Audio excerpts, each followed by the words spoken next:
This is our Literature Circle review lesson number 3. We began our lesson by reviewing that good readers make mind movies from background knowledge and the author's powerful words.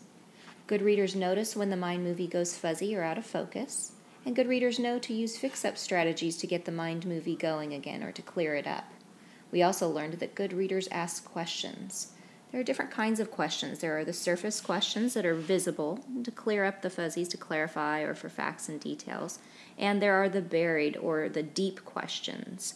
And these get you to deeper understanding and connections, and you get to add your own thinking.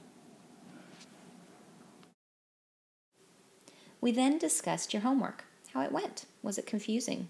Did you remember to use your fix-up strategies? Which you did, very good.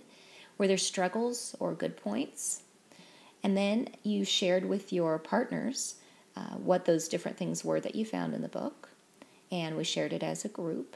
We went over your surface questions and your deep questions and had a great discussion. And then we got to the fun stuff.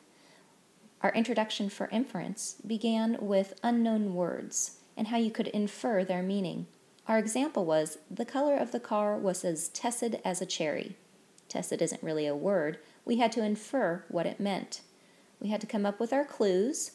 Color, we knew we needed a color, and we knew that the color was the color of a cherry.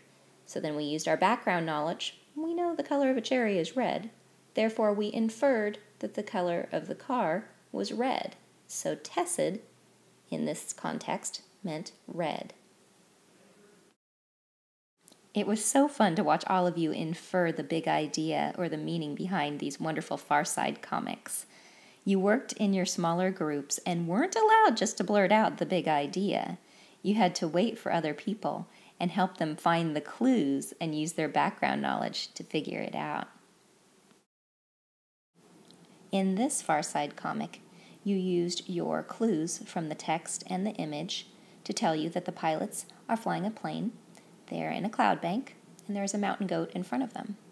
But you used your background knowledge to tell you that you can't really see in a cloud bank, and mountain goats live on mountains. And then you inferred the meaning, or the whole joke, and came up with the big idea, which was, oh my gosh, they're going to crash into a mountain. In this Far Side comic, we first used our clues from the image and the text. We saw that there was a cash register, a bird, a cat, and a fish, and on the window it says Bob's Pets. We used our background knowledge, and we brought up images of pet shops. And then we inferred that this comic takes place in a pet shop. And then we moved on to a different set of clues. We looked at the cat, and the poor cat has wooden legs in front. We looked at the clue that the fish was labeled as a piranha. We used our background knowledge to tell us that piranha eat flesh. They're meat eaters. And we also used our background knowledge to tell us that cats like to try to get to fish. They like to eat fish.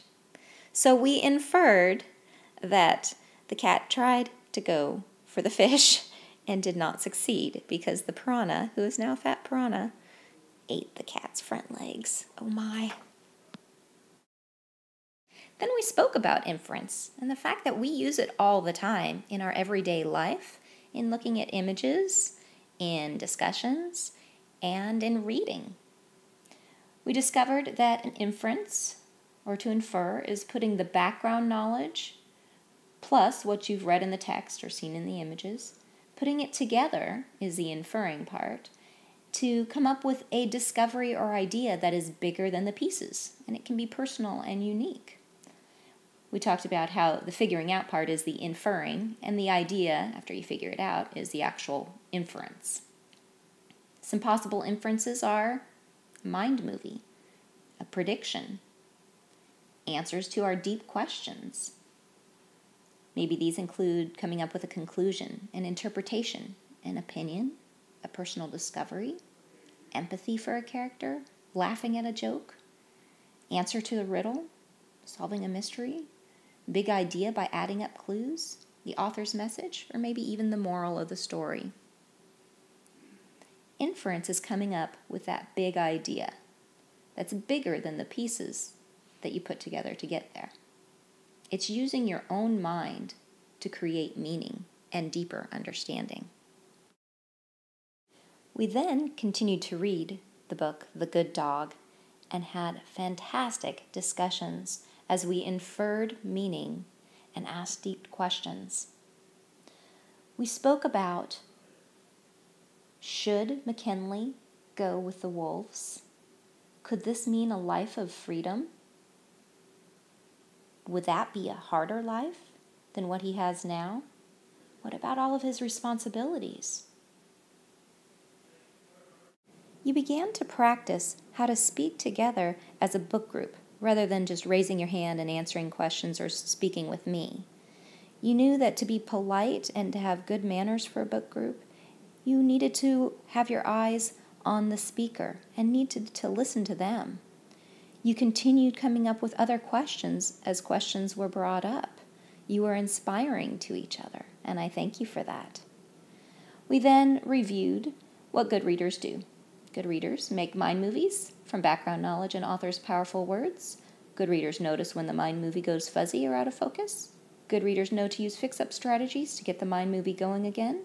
Good readers ask questions, both surface questions and deep questions. And good readers infer meaning using the background knowledge and the text or images to infer or come up with the inference of the discovery and the idea that's bigger than the pieces. Thank you all for a wonderful lesson today. I look forward to seeing you on Tuesday. Please remember that homework is chapters 10 and 11, and actually it is due Friday, if you can do that when you meet with Gaga. You need to mark with sticky notes as you read, and use your fix-up strategies sheet. Don't forget the fix-up strategies. At least one orange, fuzzy, one blue, background knowledge triggered, one green, powerful words from the author that helps your mind movie, and two purples, one deep question and one surface question. On your index card, write the surface question on one side and the deep question on the other side. And then I want you to infer your answer to your deep question and share this inference with a parent, sibling, or a friend. And be ready to share your sticky note thinking next time.